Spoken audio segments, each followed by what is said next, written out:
दोस्तों, जैसा कि आपको पता होगा, भारत में कोरोना के वैक्सीन लगने लगे हैं, पर कुछ लोगों में इसको लेकर शंकाएं हैं। और शंका होना लाजमी भी है, क्योंकि आपने अब तक सिर्फ बीमार पड़ने पर ही दवाई ली है, लेकिन बिना बीमार पड़े सुई लगना ये कुछ सामान्य नहीं लगता। और ऐसे में व्हाट्सएप यूनिवर्सिटी वाले ज्ञानी लोगों की बातों से शंका और बढ़ जाती है।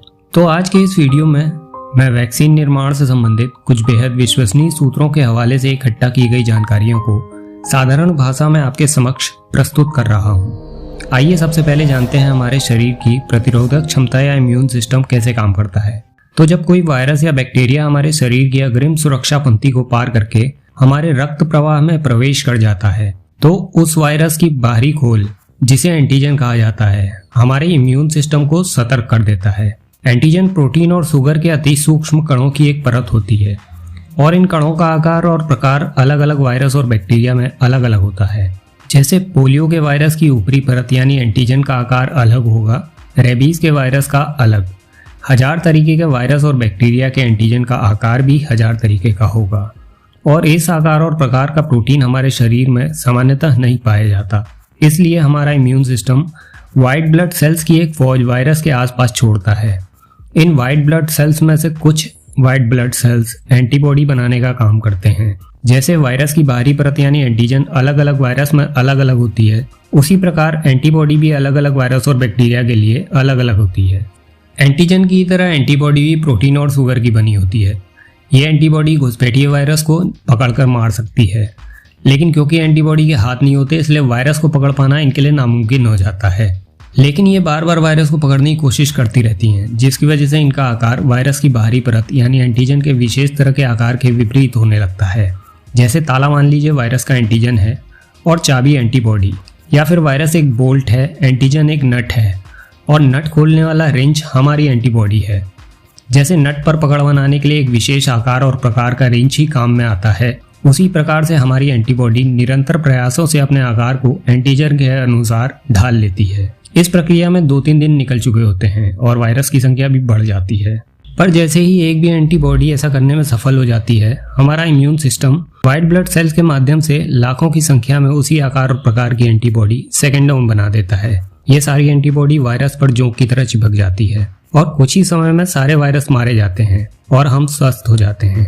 ये जो एंटीबॉडी हमारे इम्यून सिस्टम ने बनाई थी, ये हमारे शरीर में लंबे समय तक बनी रह सकती है, और कुछ white blood cells memory cells में बदल जाते हैं।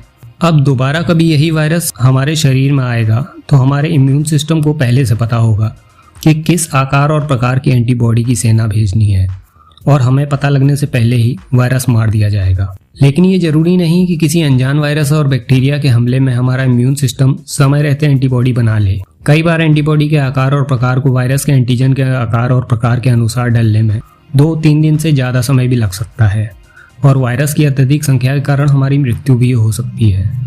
इस दुविधा से बचने के लिए ही वैक्सीन का निर्माण हुआ था। वैक्सीन विभिन्न देशों में अलग अलग तरह से बनाई जाती हैं, पर सभी वैक्सीन के माध्यम से एक मुख्य तत्व हमारे शरीर में डाला जाता है। वो मुख्य तत्व है वायरस का एंटीजन, क्योंकि हमारा इम्यून सिस्टम जीवाणु या विषाणु के एंटीजन को पहचान कर ही प्रतिक्रिया करता है।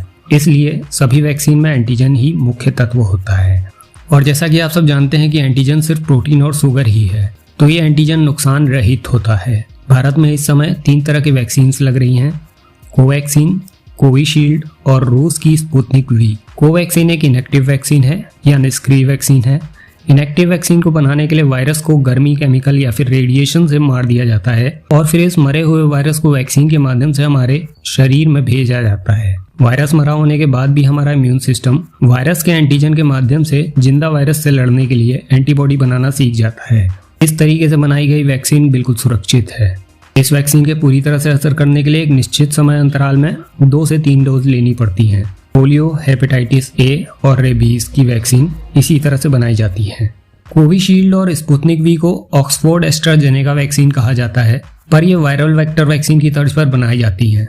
इसमें साधारण सर्दी बुखार के जिंदा वायरस पर कोरोना वायरस के एंटीजन को मिलाया जाता है और वैक्सीन के माध्यम से शरीर में पहुंचाया जाता है।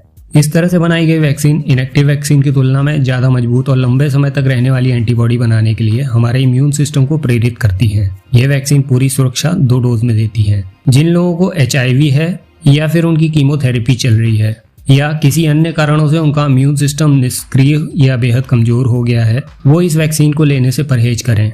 उनको हर्ड इम्यूनिटी के माध्यम से सुरक्षा मिल जाएगी।